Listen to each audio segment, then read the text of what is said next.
I came on the wrong day, it seems.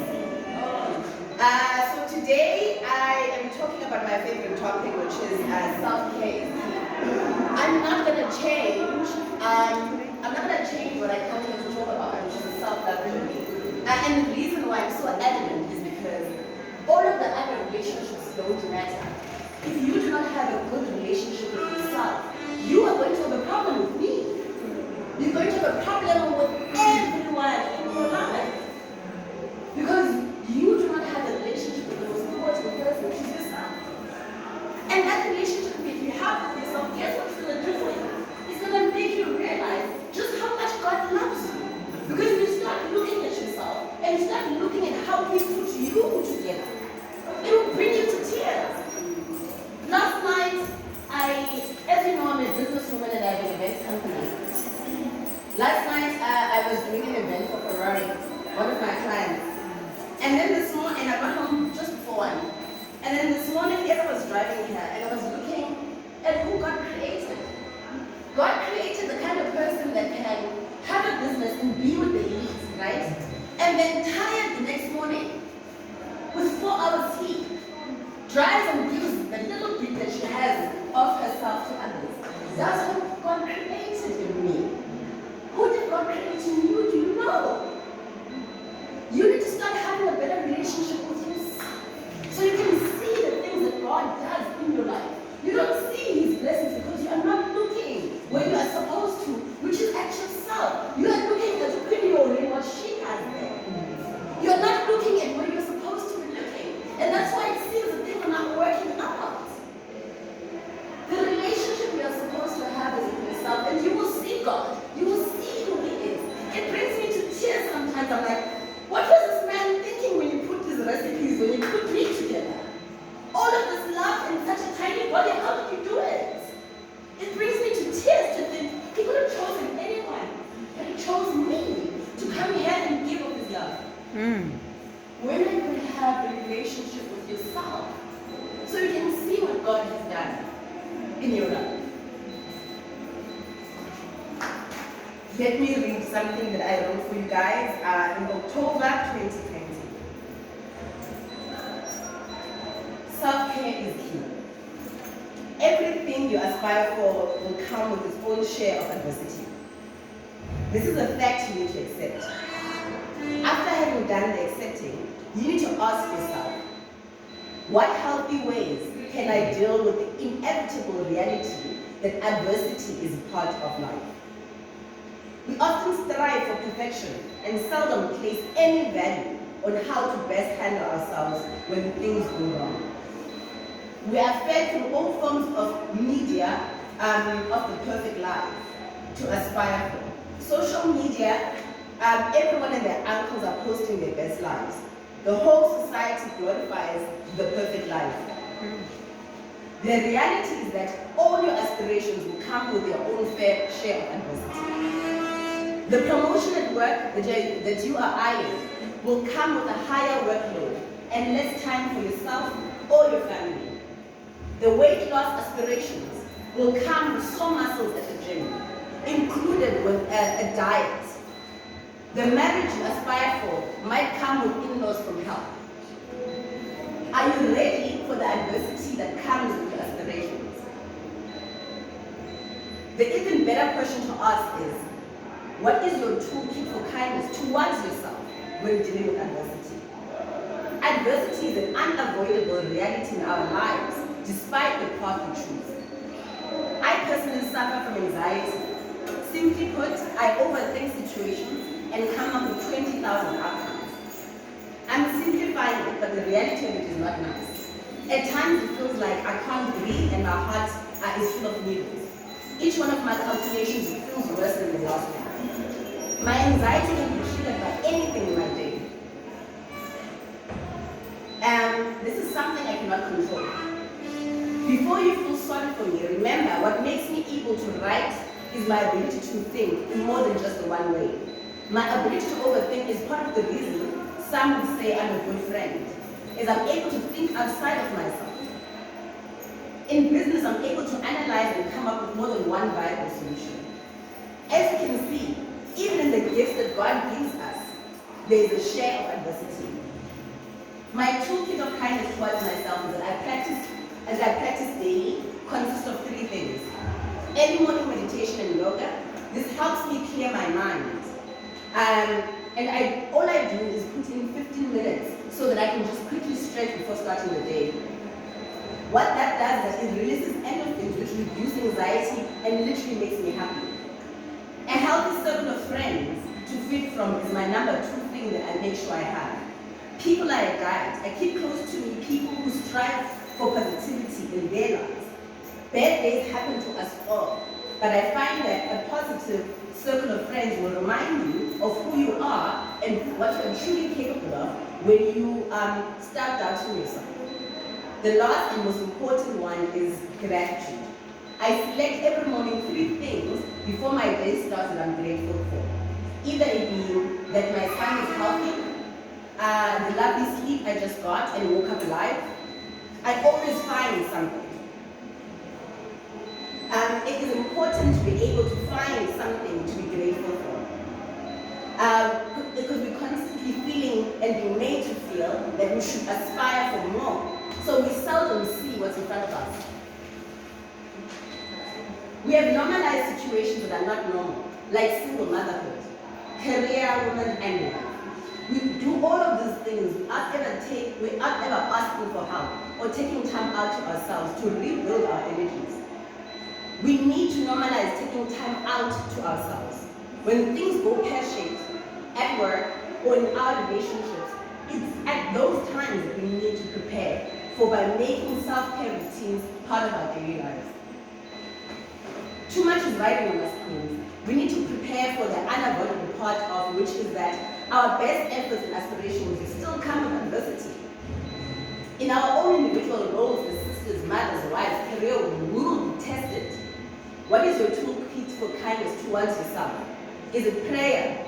Is it reading? Is it music? Is it long walks? What feeds into you outside of the things that people feed from you? All that we give starts from what we have. Let's be agents of love, starting with ourselves. Let's be agents of kindness and change so that others can see us change and copy our behavior. Queens, in all of the different spaces in my life, I encounter all of the things that you queens encounter. In my family, in terms of the people that I grew up with, you find sometimes that the people that should know you the most are the people that give you the most help. And this is why it's important for you to look at who you are now. Because what happens is that those that have known you long will tell you, no, you are not who you are saying you are. I know you. You are this, you are that, you are that. So it is important for you to know who it is that you are, because people will continuously tell you who you are. If you do not know, people will tell you who you are. They will create your identity for you if you do not take the time to get to know yourself. You will struggle at home. I've been having very uncomfortable conversations at home with the elders in our family because we've been practicing certain things for years that don't work. But having taken this relationship with myself seriously, there's certain things that I don't allow to happen at home. There's certain things that I challenge and I'm like, but that's not kind. Yes, you are an elder. And because you're an elder, it should be easy for us to come to you. You are not creating a safe space. Where are we going to run to? But I need to have this relationship with myself, because if I didn't have this relationship with myself, I'll say, you know what? I'm just going to stay away from her. But we need to change things in our family. We need to change things in our work situation. You need to be the change that happens. The next person is not going to change. You need to change. You can't plant something over there and think it's going to go over here. It doesn't work like that. So if you have issues in any aspect of your life, even if it's your love life, stop looking at him. What are you bringing to yourself? Because in all relationships, people take.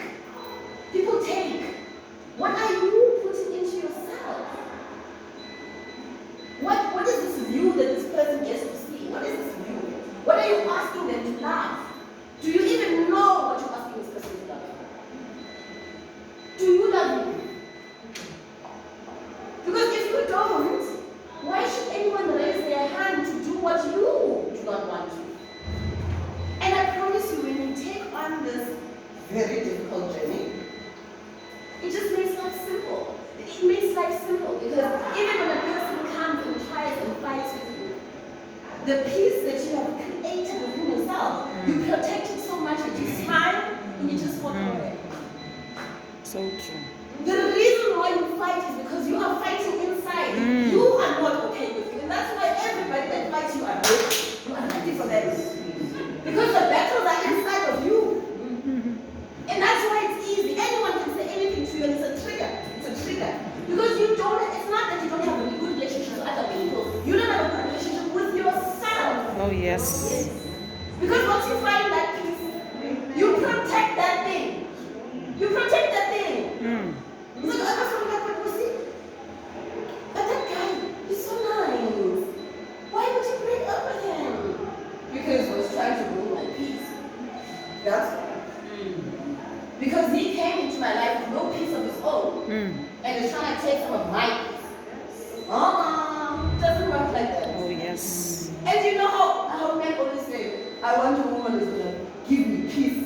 No, sir. You need to work on that peace all by yourself. And you need to come to me, having to understand where your peace stands, because I know me.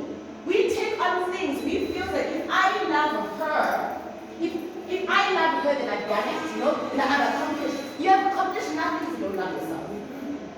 Because all you're doing is watering someone else's garden. But your garden is dry. Your garden is dry. Of course he's happier. Of course your partner is happier. Because you keep on watering his garden. He waters his garden. You water his garden. Of course his garden is much more shinier than yours. Of course he's happier. He is, because you don't prioritize you. You wake up and you, what am I going to feed him tonight?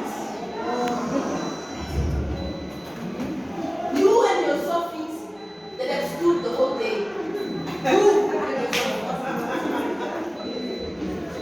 And then later on in the night, and when he tries to touch your shoulder, you will be agitated because you know what? You're tired actually. And if you come home and take an hour for yourself and pull yourself back towards yourself, you come out much more loving person. And that means that even the people that are around you get to benefit from that love. Just because you have children doesn't mean that you must get home and immediately parent. No! No!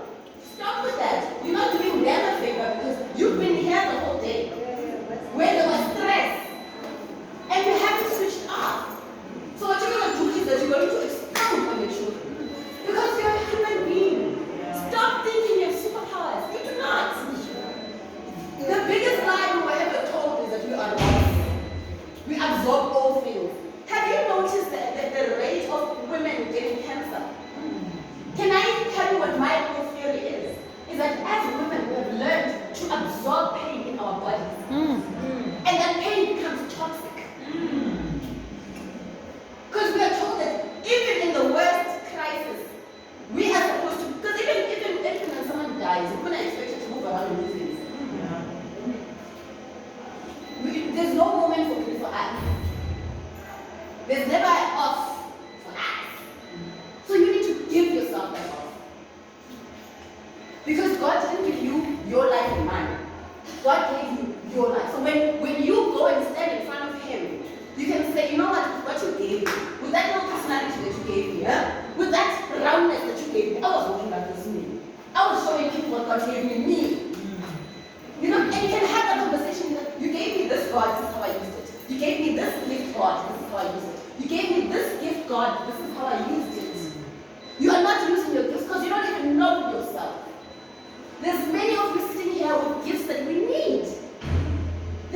But you don't know you, so you can't offer me nothing. We are not going to fix relationships in the workplace until we fix ourselves. We're not going to fix things at home until we fix ourselves. And I know I'm a bit of bad news telling you that the problems in your life are you.